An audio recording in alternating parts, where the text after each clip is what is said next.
And one I couldn't really do, so here's the first two. The first one I have is called Tears. Tears do not... Sorry guys. Tears do not stain the shirt it is cried upon. Rather, it stains the very soul it falls on. Human emotion and human anguish. One could say that no mere person, thing, or object can fully understand what they truly mean.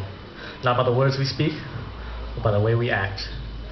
Past the exterior lies a person's soul, where human emotion and anguish are understood best. And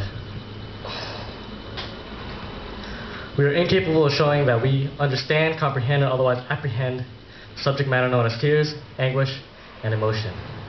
Yet if we could put tears into words, anguish into sentences, and emotions into paragraphs of languages from all around the world, then perhaps we, as humans, can understand one another. However, it is unfortunate that our actions evoke our words, our impatience to understand becomes murky with doubt and fear. For in this world, tranquility follows only after disharmony, because pain and anguish take years to abolish before ever creating a path to understanding. And to understand is to forgive. And to forgive is to wipe away the tears before they ever stain the soul.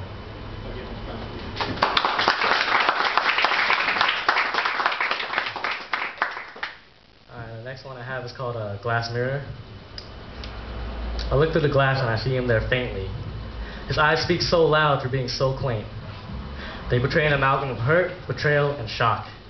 It's hard to explain verbally, but those that have real eyes realize real lies.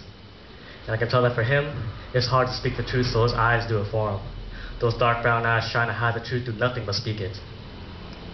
They betray his true feelings, delivering straight to his soul. In the daytime, it's harder to see, but at night, there's nothing to hide. At night, there's more to say. His eyes show resistance to pain as if indifferent. His eyes are telling me that they will fight to see the better days. His eyes shout to me as if in fury that he will not fall, that he will make a stand, that this is only adversity, his best friend and worst enemy in life. But in the end, his eyes only reflect what my eyes won't.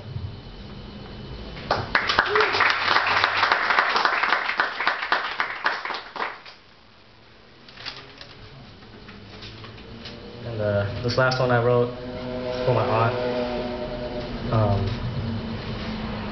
I guess a little preface is that she's recently been diagnosed with terminal cancer.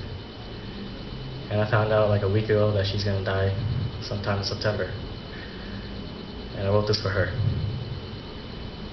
Why is it that tragedies always make me right?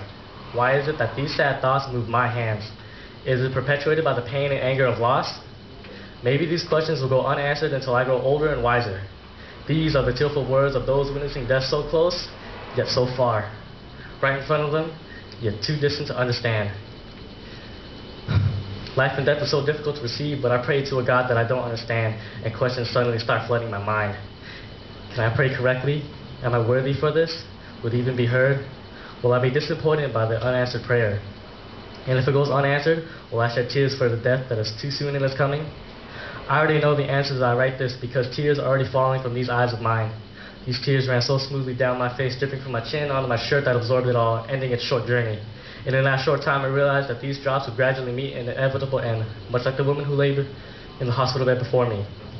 Yet knowing does not ease the pain in my chest or the heat in my eyes. So who is this woman to me?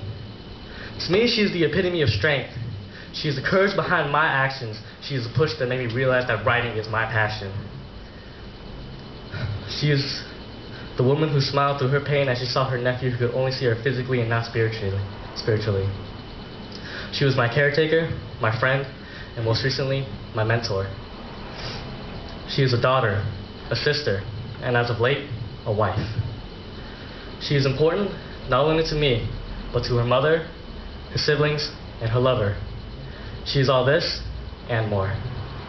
And as I sit beside her bed, I begin to wonder, if life is so complicated, then why must it be mired by the philosophy of death?